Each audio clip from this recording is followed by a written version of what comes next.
तो एवं सूक्ष्म शरीर शरीर से न हाँ एवं सूक्ष्म शरीर अस्तित्वम उपाद्य तथा संसरति यथा संसरति एन हेतुनता च तद वयम आह। कहते एवं प्रकार से सूक्ष्म शरीर के अस्तित्व को कह करके सूक्ष्म शरीर के अस्तित्व को कह करके यथा जैसे संस्करण करता है सूक्ष्म शरीर जिस हेतु के द्वारा च उसको उभय को लेकर कहते हैं। सूक्ष्म शरीर तक वर्णन करती है सूक्ष्म शरीर कैसे उत्पन्न होता है। ठीक है वहां तो देख लिया आपने, इतने तक काम हो गया है ना। इसके पश्चात यहाँ पर कहते हैं जो सूक्ष्म शरीर उत्पन्न होने के पश्चात अब कैसे उसको सिद्ध तो कर दिया सूक्ष्म शरीर इतने प्रकार का होता है ना। इसके बजाय वो अरे कैसे संस्करण करता है यथा संस्कृति जैसे संस्करण करता है और जिस हेतु से संस्करण करता है उसको आप कहते हैं जैसे यथा जैसे संस्करण करता है संसार में गमन करता है ना। और जिस हेतु से गमन करता है जिसके द्वारा गमन करता है जिस निमित्त को लेकर गमन करता है उसको लेकर कहते हैं। संसार का भी कोई हेतु होना चाहिए ना। हमारा जन्म किस हेतु से प्राप्त हुआ, हम जन्म संसार किस हेतु से और किस लिए गमन कर रहे हैं है ना। हम संसार में क्यों बह रहे हैं तो इसको वर्णन करते हैं। पुरुषार्थ हेतु कम इदम निमित्त नैमित्तिक प्रसंगेन प्रकृतेरे विभुत्व योगान नटवदेव्यतिष्ठते लिंगम। कहते हैं पुरुषार्थ हेतु कम इदम पुरुष के हेतु के लिए पुरुष रूप प्रयोजन के लिए है। इदम लिंग शरीरम इदम लिंग शरीरम पुरुष रूप प्रयोजन के लिए है। पुरुष रूप प्रयोजन की सिद्धि करने के लिए। जड़ वस्तु जड़ के लिए नहीं होती, जड़ वस्तु जड़ के लिए नहीं है। किसके लिए? चेतन परमात्मा के लिए ही होती है ना। वाहन के लिए नहीं है नहीं है। किसके लिए? चेतन के लिए। तो पुरुषार्थ हेतु का पुरुष रूप प्रयोजन की सिद्धि के लिए ही हेतु के लिए इदम लिंग शरीर है। तो लिंग शरीर है, लिंग शरीर ठीक है। तो किसके द्वारा चलता है? कहते हैं निमित्त नैमित्तिक के प्रसंग से, निमित्त नैमित्तिक के संयोग से। निमित्त हो गया धर्माधर्म हो गया, नैमित्तिक हो गया शरीर हो गया स्थूल आदि शरीर सूक्ष्म शरीर आदि। इनके सहयोग से ये लिंग शरीर गमन करता है, संसार में संरक्षण करता है। प्रकृति की कहते प्रकृति का, प्रकृति है ना, कौन सा? प्रकृति व्यापक होने से। प्रकृति कहाँ दे दिया? प्रकृति का कहते प्रसंग से तेसा उनके निमित्त हो गए ना। निमित्त हो गए सूक्ष्म शरीर और निमित्त हो गए स्थूल शरीर आ गया। निमित्त स्थूल शरीर आ गया। निमित्त हो गए धर्म को निमित्त बना करके सूक्ष्म शरीर के गमन में लिंग सूक्ष्म शरीर लिंग शरीर लुप्त शरीर होगा। निमित्त हो गया धर्म अधर्म ज्ञान ऐश्वर्य अवैराग्य वैराग्य अवैराग्य ऐश्वर्य अनैश्वर्य आदि जो अष्ट पदार्थ है। कैसे? 8 पदार्थ वर्णन किए। 8 पदार्थ वर्णन किए ना पहले हैं।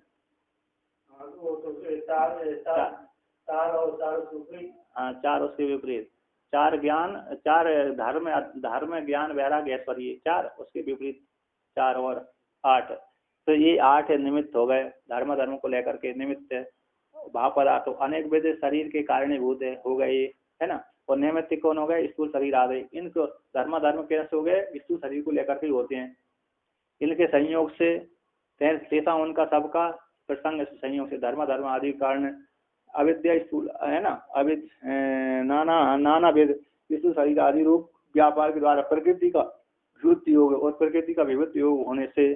प्रकृति कैसा? प्रकृति का विभुत्व योग से। और प्रकृति लिंग शरीर है ना, सूर्य से समान लिंग नट के समान विवर्तित संसति मोक्ष काल पर्यंत तक ये लिंग शरीर हमेशा प्रकृति का विभु होने से। प्रकृति विभु है तो वो नहीं चलेगी। तो प्रकृति का जो कार्य है कौन है? लिंग शरीर। वो लिंग शरीर नट के समान कैसा रहता है? मोक्ष पर्यंत तक, महाप्रलय तक और मोक्ष पर्यंत तक घूमता रहता है। अभी पहले मोक्ष बतला दिया योग सूत्र में। किसका मोक्ष होता है? लिंग शरीर का मोक्ष हो जाता है ना। अतः चित्ती शक्ति अपने स्वरूप में प्रतिष्ठित हो जाती है, होती नहीं होती।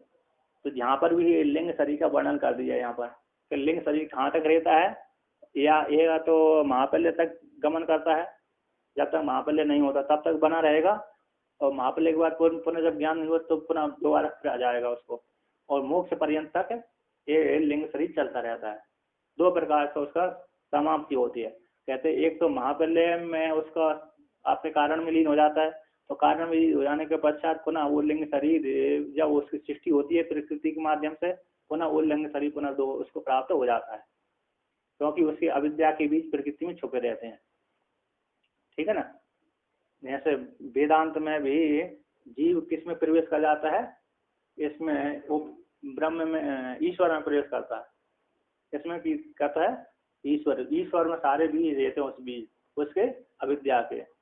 तो जीव के सारे बीज रहने के कारण वो उसमें प्रवेश करने के पश्चात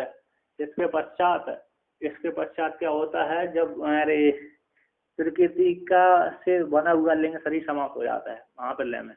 किसमें? महाप्रलय में प्रकृति के द्वारा बना हुआ जो लिंग शरीर वो समाप्त हो जाता है, क्योंकि पंचभूत ही नहीं रहते तो लिंग शरीर कहाँ से रहेगा। पंचभूतों के द्वारा तो लिंग शरीर बनता है, और पंचभूत महाप्रलय में रहते नहीं है। क्या नहीं रहते? महाप्रलय में रहते नहीं है, तो इसलिए उनका समाप्त हो जाता है। जब वो सृष्टि होती है पुनः लिंग शरीर दे देते, पुनः अविद्या के बीच जीव में ईश्वर में प्रवेश हुए थे जीव के, तो जीव को पुनः प्राप्ति हो, संसार की प्राप्ति हो जाती है। तो कब जान के छूटता है जीव? मोक्ष कब होता है? तो मोक्ष जब ब्रह्म ज्ञान नहीं होता तब तक। अब ब्रह्म ज्ञान हो जाने के पश्चात फिर अविद्या नष्ट हो गई, लिंग शरीर भी समाप्त हो जाता है। चाहे प्रकृति में लीन हो जाए, चाहे ब्रह्म में लीन हो जाए, है ना। तो यहाँ पर तो प्रकृति में लीन हो जाता है, वेदांत में ब्रह्म में लीन हो जाता है। संस्कार अविद्या नाश हो गई, तो प्रकृति का जो कार्य था, पंचभूतों का कार्य था, वो समाप्त हो जाता है। पंचभूतों जो है ना, उसके सूक्ष्म जो तन मात्रा थी सूक्ष्म, है ना, वो भी ब्रह्म में लीन हो जाता है, फिर बाद में संसार की प्राप्ति नहीं होती। तो कहते हैं यहाँ पर मोक्ष काल पर्यंत तक, अथवा प्रलय काल पर्यंत तक ये लिंग शरीर कैसा होता है? नट के समान चेष्टा करता रहता है। ठीक है ना। और जब मोक्ष हो जाएगा, स्वरूप में प्रतिष्ठा हो जाएगी, चिति शक्ति और गुणों का क्या हो जाएगा? पुरुषार्थ शून्य गुणों का प्रतिप्रसव कैवल्य हो जाएगा। पुरुषार्थ शून्य नाम गुणा नाम प्रतिप्रसव कैवल्यम, है ना। चिति शक्ति रेवा स्वरूप प्रतिष्ठा चिति शक्ति रेवा, प्रति क्या हो गया? चिति स्वरूप प्रतिष्ठा व चिति शक्ति रेवा इति, चिति शक्ति इति, स्वरूप प्रतिष्ठा व चिति शक्ति इति, है ना। तो गुणों का अपने उसमें लिंग शरीर उसमें प्रकृति में लीन हो जाएगा, और चित्त शक्ति अपने स्वरूप में लीन हो जाती है, अपने स्वरूप में प्रतिष्ठित हो जाती है। अब इसका व्याख्यान करते हैं। कहते हैं पुरुषार्थ हेतुकम इति, पुरुषार्थ के लिए है। कौन पुरुषार्थ हेतु न प्रयुक्त, पुरुष रूप प्रयोजन के लिए ये प्रयुक्त होता है। क्या करता है? पुरुष के लिए, जी आत्मा के लिए, आत्म प्रयोजन के लिए, भोग और मोक्ष देने के लिए ये पुरुषार्थ है। उस हेतु है इससे जिसका लिंग शरीर का पुरुष के लिए यही प्रवृत्त होता है लिंग शरीर। कहते हैं निमित्त कौन है? निमित्त आया ना, तो निमित्त धर्म आदि 8 हो गए। बुद्धि के जो 8 धर्म थे, 4 सात्विक, 4 राजस को लेकर के, है ना, तामसी आदि को लेकर के, तो धर्म और नैमित्तिक है। कहते तेसु उनमें निकायों में, शरीर आदियों में लेकर के, कहते तेसु नैमित्तिक को लेकर तेसु निकायों से यथम 60 कौशिक शरीर ग्रह। तो उन निकायों में जिस योनि में जाता है, तेसु का अर्थ कर दिया तासु योनियों में, मनुष्य शरीर में, पशु योनि में, देवता आदि में, जैसे जैसे, है ना, जिन योनि में जाता है, तो 60 कौशिक है ना। कितने? 60 कौशिक शरीर को ग्रहण किया जाता है। उन ग्रहण को करके फिर वहां पर भोग करता है व्यक्ति। सुख वाले देवता बनकर सुख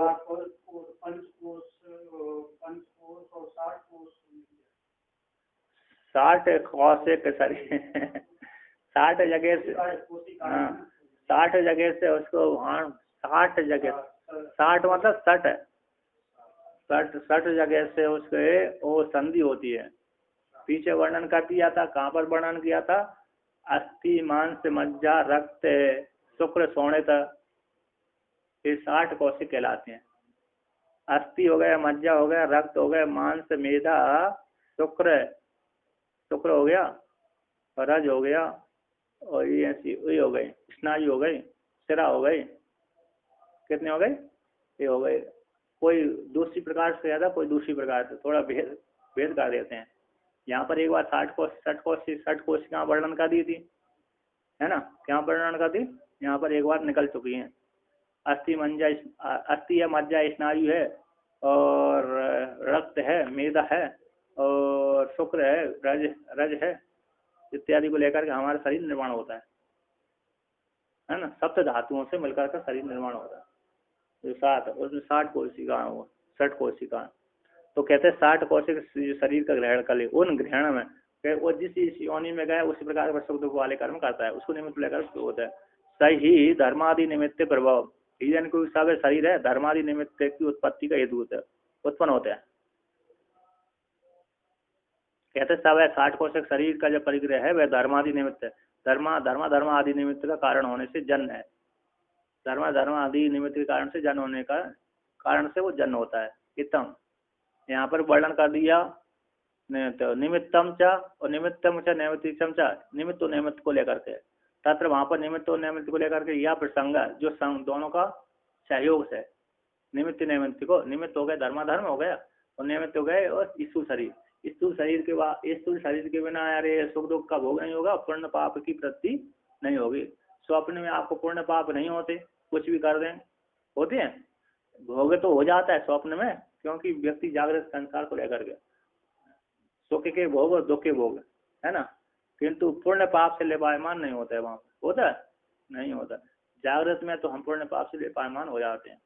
यद्यपि स्वप्न में अरे भोग होते हैं, सुख वाले दुख वाले दोनों हो जाते हैं संस्कार को लेकर के, किंतु पाप पुण्य वहां पर नहीं लगते। उसी प्रकार वहां पर स्वर्ग और नरक में भोग योनि है। कैसी है? स्वर्ग और नरक में भोग योनि होती है। स्वर्ग में भी व्यक्ति भोगने के लिए जाते हैं अपने शुभ कर्मों को, और नरक में भी भोगने के लिए आते हैं। और मनुष्य योनि में सुख दुख दोनों को ही भोगता है और पाप पुण्य दोनों को भी नया नया कमाता है। कहते हैं यहाँ पर तत्र, इसको लेकर कहते हैं कहते हैं धर्मादि के द्वारा स्थूल शरीर प्राप्ति, स्थूल शरीर प्राप्ति, स्थूल शरीर के द्वारा, यहाँ पर कहते हैं धर्मादि के द्वारा स्थूल शरीर प्राप्ति, स्थूल शरीर के द्वारा धर्म आदि को उपार्जन। तो इस प्रकार से यहाँ पर कहते क्रम से जाते खलु मोक्ष अवधि तक संसार के द्वारा निरंतर प्रचलित संसार गमन करता रहता है। अब आगे कहते हैं निमित्तम नैमित्त तत्र, वहां पर निमित्त नैमित्त के में जो प्रसंग है, प्रसंग काट कर दी यहाँ पर सहयोग से। प्रसंग यानी प्रसंग काट करता है प्रसक्ति, प्रसक्ति यानी उसी का सहयोग से, निमित्त नैमित्त के सहयोग से स्थूल शरीर के लेकर धर्म को लेकर के, स्थूल शरीर से धर्म होते हैं, धर्मों से शरीर प्राप्त होती है। बीज अंकुर न्याय, इसको क्या बोलते हैं? शरीर की उत्पत्ति धर्मों से होती है, धर्मों की उत्पत्ति शरीर से होती है। शरीर के बिना धर्म नहीं हो सकते और धर्म के बिना शरीर नहीं प्राप्त हो सकता। आपको धर्म नहीं, शरीर नहीं हो सकता, शरीर नहीं हो सकता, धर्म नहीं होंगे, तो एक दूसरे को गए तो बीजांकुर न्याय बोलते हैं। तो बीजांकुर न्याय तो बोलते हैं बीजांकुर न्याय है। तो यहाँ पर कहते हैं जब तक यहाँ पर कहते हैं मोक्ष आदि अवधि तक संसार निरंतर चलता है। शरीर का कारण यहाँ पर वर्णन है, शरीर के कारण धर्मादि है और धर्मादि कारण शरीर आदि है। तो अनवस्था प्रसंग हो जाएगा, है ना, शरीर के कारण धर्मादि और धर्मादि कारण शरीर। तो अनवस्था दोष प्रसंग हो रहा है, समझ गति साचा न दोष हवा है, दोष के समान नहीं है, बीजांकुर न्याय के समान है, प्रमाण की है। अनवस्था जो ये अनवस्था दोष है ना, ये बीजांकुर न्याय के समान है। कैसी है? यद्यपि अनवस्था एक दोष होता है। कैसा होता है? दोष है, ठीक नहीं, निर्णय ठीक नहीं होता है। मांडू कारिका में उसका खंडन किया कि मांडू कारिका में अनवस्था है वो प्रमाणिक नहीं होती। कहते वो यहाँ पर प्रमाण की है अनवस्था, जो अनवस्था दोष है ना वो प्रमाणिक की है, बीजांकुर के समान। अब कोई समाधान नहीं तो बीजांकुर के समान दृष्टांत माना लेते हैं। संसार कहाँ से आ गया? आपको अनादि है तो कहाँ से आया? तो कोई निर्णय नहीं हो पाता इसमें। तो बीजांकुर न्याय है, निर्णय वाला नहीं आया। पहले मुर्गी पैदा हुई कि अंडा पहले पैदा हुआ? मुर्गी के बिना अंडा नहीं दे सकती और अंडे के बिना मुर्गी नहीं हो सकती। हो सकती है? नहीं हो सकती। तो नहीं हो सकती तो फिर कहाँ से आई? तो अनादि बोल देते हैं, बीजांकुर न्याय है इस प्रकार से। तो यहाँ पर क्या तेन इसी हेतु से प्रसंग से तेन उस प्रसंग से सहयोग से नट वध है, नट के समान, नट नाचता रहता ना, उसी के समान अब तिष्ठते लिंगम, नट के समान वो अवस्थित रहता है। सूक्ष्म लिंग है ना, सूक्ष्म शरीर, जब तक कह रहे मोक्ष नहीं होगा तब तक घूमता ही रहेगा लिंग शरीर। कहते हैं यथा नटा, इस प्रकार से नट होता है, ताम ताम भूमिका हम अरे विधाय, उस भूमिका को और लेकर के परशुराम हो, परशुराम की भूमिका को लेकर उस प्रकार क्रीड़ा करता है। अजात शत्रु, अजात शत्रु की क्रीड़ा लेकर युधिष्ठिर राम आदि अजात शत्रु हुए, युधिष्ठिर राम आदि कैसे हुए, अजात शत्रु। राम जी जब थे पैदा हुए थे, इसके बाद वो अजात शत्रु उनके, उन्होंने सबको मार दिया है ना, जो राक्षस आदि थे सबको खत्म कर दिया, फिर उनको कोई शत्रु नहीं बचा। तो युधिष्ठिर आदि के महाभारत के बाद सबको समाप्त कर दिया, फिर उनके ऊपर आक्रमण करने वाला कोई भी नहीं बचा।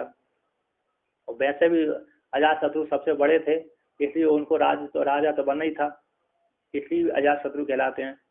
और राम जी भी बड़े साथ, दुर्योधन बड़ा नहीं था, दुर्योधन छोटा था, लेकिन राजगद्दी इनको प्राप्त हुई थी, किनको, पांडु को प्राप्त हुई थी।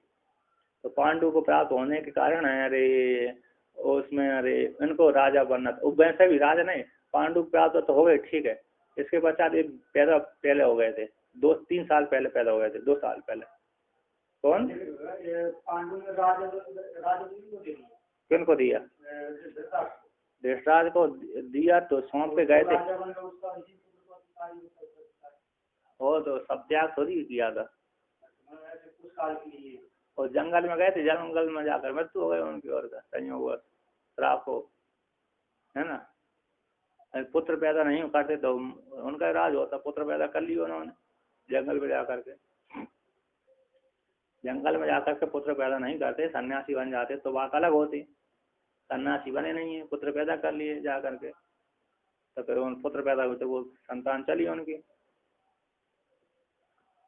है ना। तो कहते हैं अजातशत्रु हो गए, वत्सराज कहाँ का राजा था, वत्सराज, हाँ वत्सराज कोई राजा होगा वत्सराज, एक तो वत्सराज यही आला उदल के काल का भी है एक वत्सराज, है ना। तो चलिए जहाँ का भी हो वत्सराज, वत्सराज होगा भवती, परशुराम के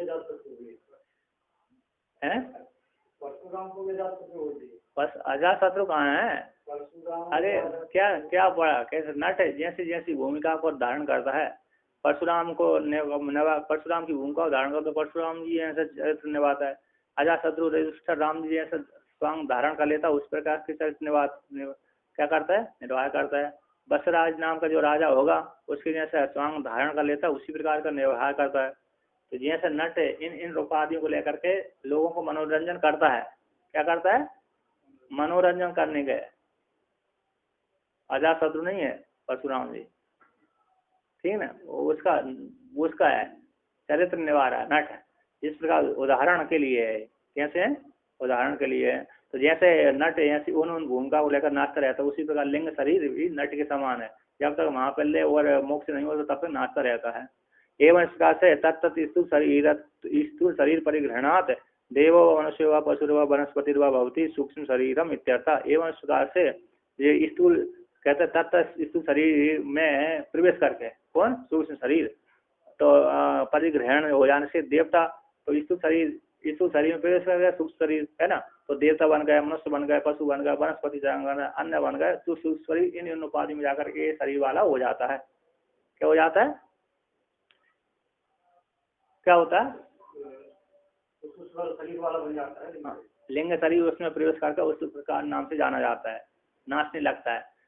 कौन ला सूक्ष्म शरीर, स्थूल शरीर में जाकर मनुष्य में चला गया तो स्थूल शरीर वाला कहलाता है, पशु में चला गया उस प्रकार कहलाता है, देवता में चला गया तो उस प्रकार कहलाता है, और पशु में चला गया उस प्रकार का, वनस्पति में चला गया उस प्रकार का। यह कौन रहा है, सूक्ष्म शरीर जा रहा है, सूक्ष्म शरीर का संसार वर्णन कर रहा है, सूक्ष्म शरीर संस्करण कर रहा है ना। वहां मुक्त कौन हुआ, योग सूत्र में कौन मुक्त हुआ,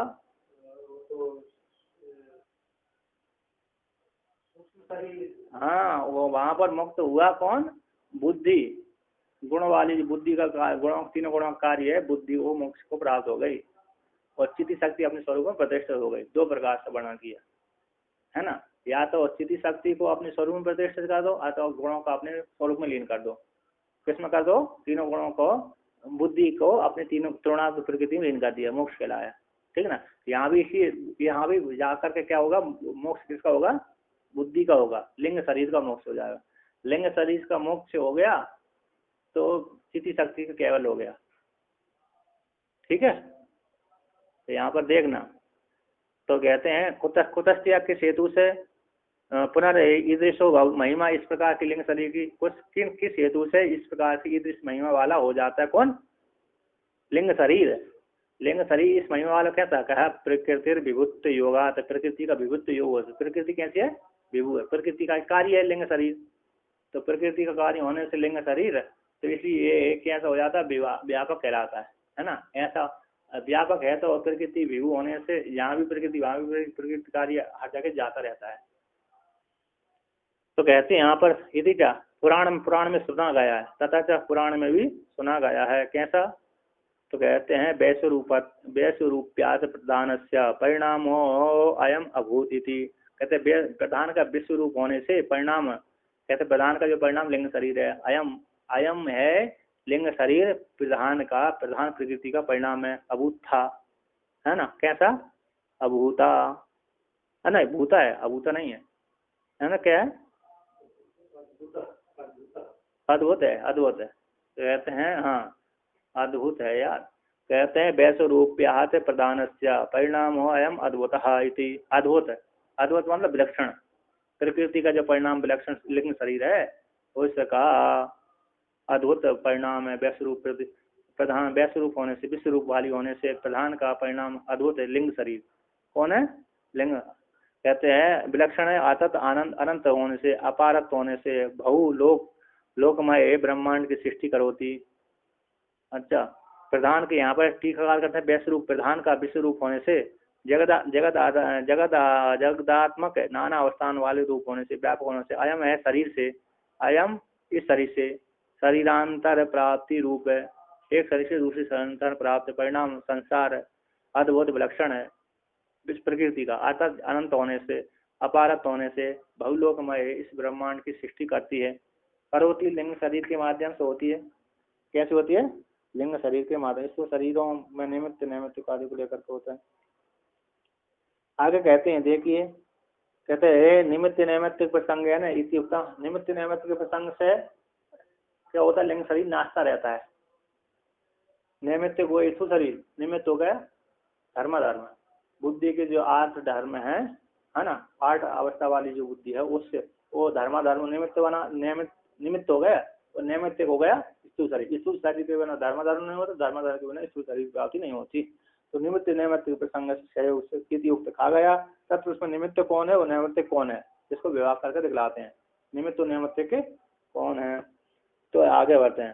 सांसिद्धिका च भावः प्राकृतिकाः वैकृताश्च धर्माद्यः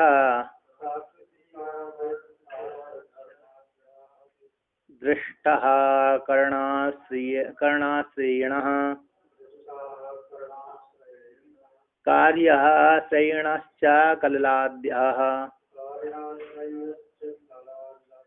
कहते हैं सांस्कृतिक भाव, स्वाभाविक जो भाव पदार्थ हैं। कैसे? सांस्कृतिक जो स्वाभाविक भाव पदार्थ हैं, भावा सांस्कृतिक, वो कैसे हैं? प्राकृतिका वैकृता धर्माद्या। प्राकृतिक वैकृत 2 प्रकार के हैं।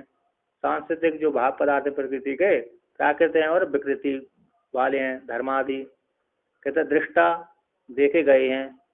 भाव कौन से? धर्मादि जो 8 भाव पदार्थ है ना, धर्म अधर्म आदि अष्टविध भाव पदार्थ 2 प्रकार के होते हैं। सांस्कृतिक जो बुद्धि के जो 8 धर्म होते हैं, निमित्त नैमित्त को लेकर विभाग कर रहे हैं। तो बुद्धि के जो 8 धर्म हैं, धर्म वो स्वाभाविक होते हैं। एक सांस्कृतिक जो भाव 8 जो पदार्थ है, कैसे सांस्कृतिक बोलते हैं, स्वाभाविक है। आता इसी प्राकृतिक उच्चन, स्वाभाविक होने से प्राकृतिक कहलाते हैं। कहते प्रकृति उनका स्वभाव है, प्रकृति उनका स्वभाव है, स्वभाव सिद्ध है इसी। तो यहाँ पर जो प्राकृत और व्याकृत यानी विकार से उत्पन्न हुए, कैसे हो गए? अस्वाभाविक कहलाते हैं, निमित्त को लेकर उत्पन्न हुए। कुछ स्वाभाविक होते हैं, कुछ निमित्त को लेकर के होते हैं, है ना। कुछ तो कैसे होते हैं, प्रकृति के जो भाव पदार्थ स्वाभाविक होते हैं, कुछ निमित्त को लेकर के उत्पन्न होते हैं। दो प्रकार के विभाग है। जो 8 बुद्धि के जो धर्म हुए वो स्वाभाविक हैं, तो उसमें से 2 प्रकार का विभाग कर दिए, एक प्राकृतिक और एक वैकृतिक। धर्मादि जो 8 है बुद्धि के स्वाभाविक जो भाग पदार्थ हैं वे प्राकृतिक और वैकृतिक भाग। एक तो धर्म पुण्य पाप पूर्ण, ऐसे जिसने धर्म स्वीकार कर लिया उसके स्वाभाविक से अधर्म ही वृद्धि होती रहती है। अब जिसने अधर्म को धर्म लेना है तो ईश्वर की आराधना से उन्नति करता है, और फिर उन्नति करने के पश्चात फिर आराधना से उन्नति हो गई, इसके पश्चात फिर वो हमेशा उसकी वृद्धि होती रहती है ना। ये हो गया। दृष्टा कहते हैं ये भाव पदार्थ देखे जाते हैं, करण आश्रयण बुद्धि के आश्रय करके रहते हैं। कौन से? धर्मादि 8 पदार्थ हैं, करण के आश्रय करके रहते हैं, बुद्धि के आश्रय करके रहते हैं। और कार्य आश्रय वो स्थूल शरीर को आश्रय करके भी उत्पन्न होते हैं। कललाद्या कलल आदि के माध्यम से। कैसे? कलल आदि के माध्यम से, है ना। टीकाकार यहाँ पर कहते हैं धर्मादि 8 पदार्थ हैं, 2 प्रकार के होते, सांस्कृतिक स्वाभाविक है एक हो गया, और अतः प्रकृति प्राकृतिक अपि उच्यन्ते प्राकृतिक कहलाते हैं। उस प्रकृति स्वभाव है, स्वभाव सिद्ध है। कहता है जैसे सृष्टि आदि में आदि विद्वान कपिल, आदि विद्वान जो कपिल है ना, महामुनि है, धर्म ज्ञान वैराग्य ऐश्वर्य संपन्न होकर के उत्पन्न हुए थे, ये श्रुति में सुना गया। तो उसी प्रकृति व्याकृति भाव अशास्त्र नैमित्तिक कहलाते हैं। तो ईश्वर की आराधना रूप उपाय के अनुष्ठान से निमित्त से उत्पन्न हुई, इसी वो विकृति के द्वारा उत्पन्न होते हैं। जैसे वाल्मीकि आदि ऋषियों ने ईश्वर की आराधना से धर्म ज्ञान वैराग्य ऐश्वर्य प्राप्त किया था, है ना। एवं प्रकार से अधर्म एवं अधर्म अज्ञान अवैराग्य अनैश्वर्य राक्षस आदियों के स्वाभाविक गुण होते हैं। कैसे होते हैं? राक्षसों के, है ना, अधर्म अज्ञान अवैराग्य अनैश्वर्य राक्षसों के स्वाभाविक गुण होते हैं, है ना। ये हो गया। और यहाँ पर कहाँ से आया था?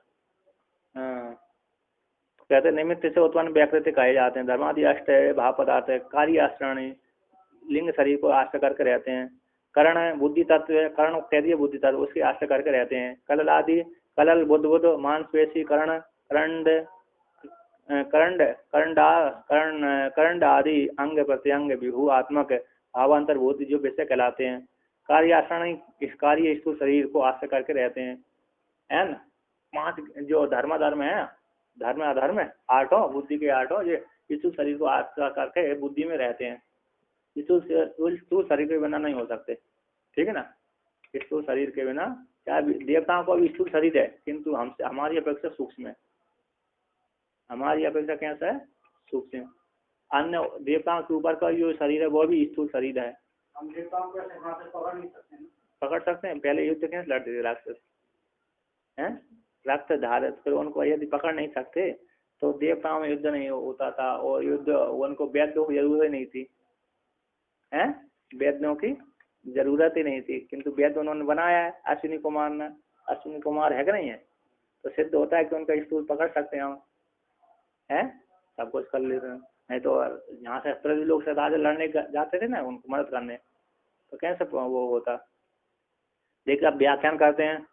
कहते हैं सांसिद्धिकाश्च, सांसिद्धिक जो है स्वाभाविक व्याकृता और जो विकार है। नैमित्तिक निमित्त कहते नैमित्तिका इति व्याकृता किसको बोलते हैं? नैमित्तिक।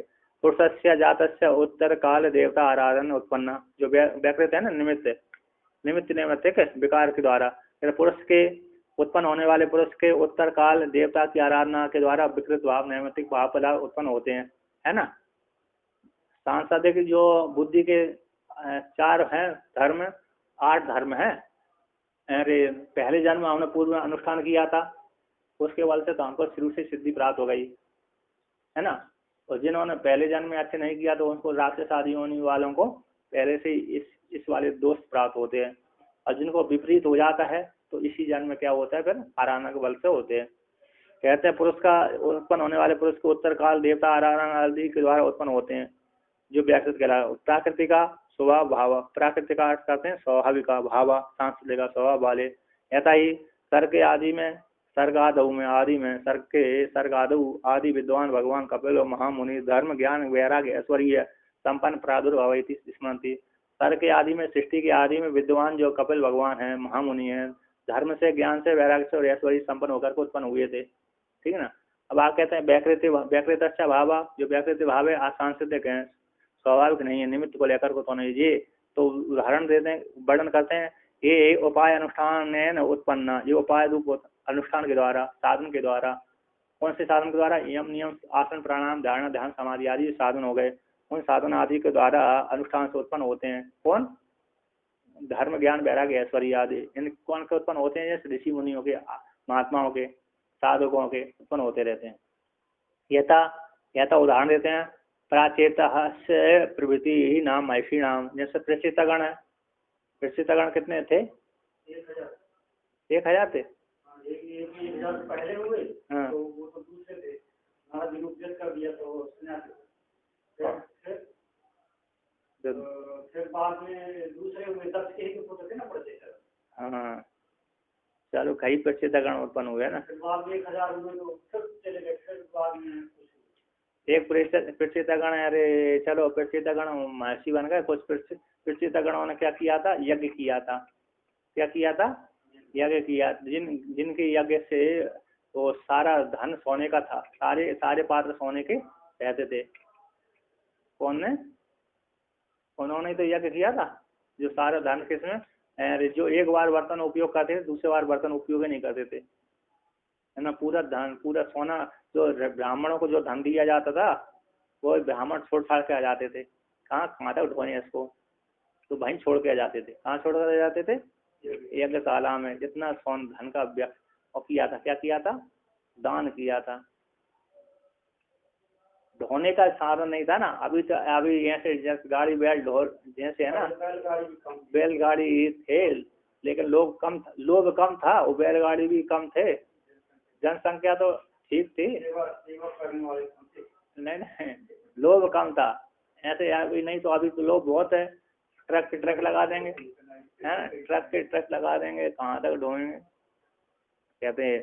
तो प्रचित आदि जो महर्षिगण, उन्होंने क्या कर लिया? अनुष्ठान के द्वारा ज्ञान, कहते हैं ज्ञान धर्म ज्ञान वैराग्य ऐश्वर्य प्राप्त कर लिए। एवं प्रकार से कहते हैं, अधर्म अज्ञान अवैराग्य अनैश्वर्य आदि रूपों को भी ये राक्षसों के स्वाभाविक गुण होते हैं। ये ते कुत्र दृष्टा, ये कहाँ पर देखे जाते हैं? 8 गुण बुद्धि के इसी आता है। करण आश्रयाण, करण को आश्रय करके रहते हैं, है। करण को आश्रय करने का स्वभाव है जिनका, बिना लिंग शरीर के धर्म नहीं रहते, लिंग शरीर को आश्रय करके ही रहते हैं। लिंग शरीर कौन कहता है? अंतःकरण हो जाता है। बुद्धि को आश्रय करके धर्म रहते हैं, है ना। चक्षु इंद्रिय आदि में भी नहीं है लिंग, मात्र बुद्धि में, और बुद्धि में ही रहते हैं। बुद्धि में सारे संस्कार, चित्त में कहो बुद्धि में कहो, दोनों में एक कहो। कर्णम मैंने बुद्धि तत्व, कार्यम शरीरम, तद आश्रम उसको आश्रय करके रहते हैं, बुद्धि तत्व को आश्रय करके। तत्व उसकी अवस्था, उस स्थूल शरीर को, स्थूल शरीर की अवस्था है कैसी है? स्थूल शरीर होगा, करण हो गया उसका, वो स्थूल शरीर भी कहाँ रहेगा? करण हो गया बुद्धि तत्व।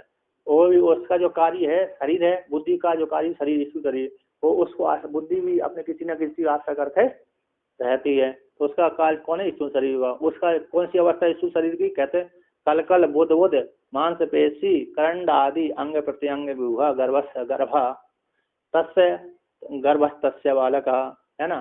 कल हो गई, बुध हो गया, मांसपेशी हो गए, करंड हो गया, आदि अंग प्रत्यंग उत्पन्न होकर गर्भ ठहर गया। गर्भ में स्थित होने के पश्चात है, इसके पश्चात क्या होता है? बाद में पुत्र पैदा हो जाता है। ततो निर्गतस्य बालक से, निर्गत हुए बालक का, है कैसा?